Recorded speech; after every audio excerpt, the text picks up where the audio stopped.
Narmada Singh inter college के खेल मैदान पे हम यहाँ पे उपस्थित हैं। यहाँ पे कुछ ही देर में बसपा सुप्रीमो पूर्व मुख्यमंत्री उत्तर प्रदेश सरकार सुश्री मायावती की एक विशाल जनसभा हो रही है। हम इस समय हेलीपैड के पास में मौजूद हैं। यहाँ पे उनके सुरक्षा अधिकारी कमांडोज पहुंच चुके हैं और अब से कुछ ही देर में उनका हेलीकॉप्टर इसी हेलीपैड पे लैंड करेगा।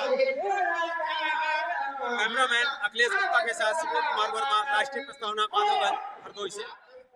बीएसपी की इस चुनावी जनसभा में इकट्ठा हुए पार्टी के सभी छोटे बड़े पदाधिकारी एवं कार्यकर्तागण, आज आप लोग देश में व यहाँ आपके उत्तर प्रदेश स्टेट में भी लोकसभा के लिए हो रहे आम चुनाव में अपनी पार्टी के उम्मीदवारों के समर्थन में मुझे सुनने के लिए यहाँ इकट्ठा हुए हैं, तो उसके लिए मैं आप सभी लोगों का हार्दिक दिल से आभार प्रकट करती हूँ। वैसे आप लोगों को ये विदित है कि हमारी पार्टी कांग्रेस, बीजेपी व अन्य किसी भी विरोधी पार्टी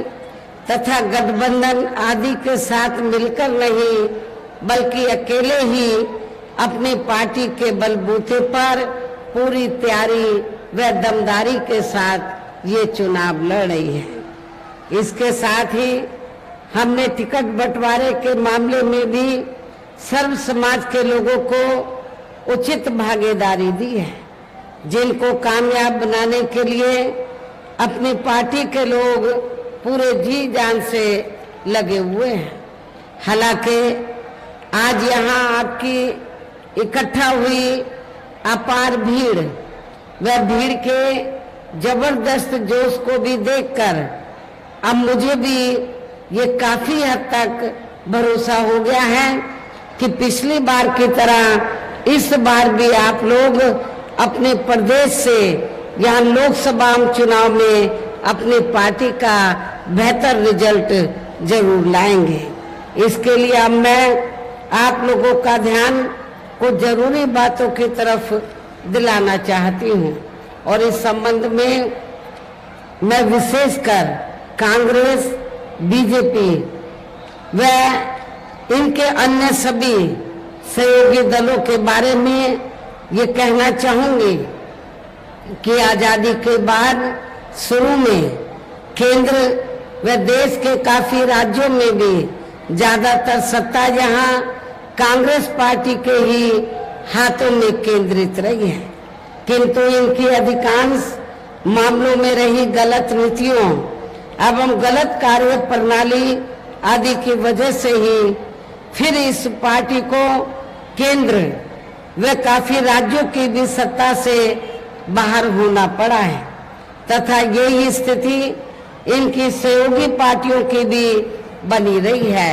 जिसके कारण ही पिछले कुछ वर्षों से भारतीय जनता पार्टी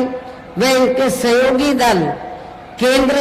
एवं काफी राज्यों की भी सत्ता में काबिज हो गए हैं, लेकिन इनकी भी ज्यादातर रही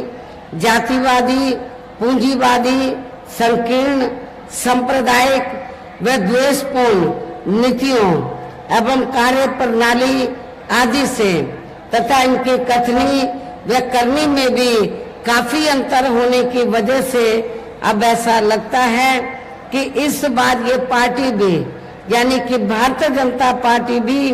केंद्र की सत्ता में आसानी से वापस आने वाली नहीं है, बशर्ते यदि ये चुनाव इस बार फ्री एंड फेयर होता है तथा आम चर्चा के मुताबिक वोटिंग मशीनों में भी कोई गड़बड़ी आदि नहीं की जाती है। और वैसे भी इस बार चुनाव में इनकी कोई भी पुरानी व नई चल रही नाटकबाजी, जुमलेबाजी व गारंटी आदि काम में आने वाली नहीं है, क्योंकि अब देश की जनता काफी हद तक इस बात को समझ चुकी है कि इनकी पार्टी ने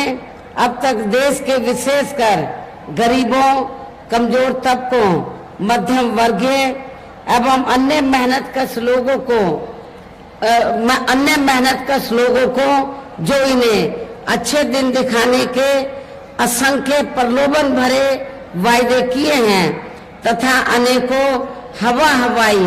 व कागजी गारंटी आदि भी दी है, तो उनका जमीनी हकीकत में अभी तक इन्होंने लगभग 1/4 हिस्सा भी कार्य पूरा नहीं किया है।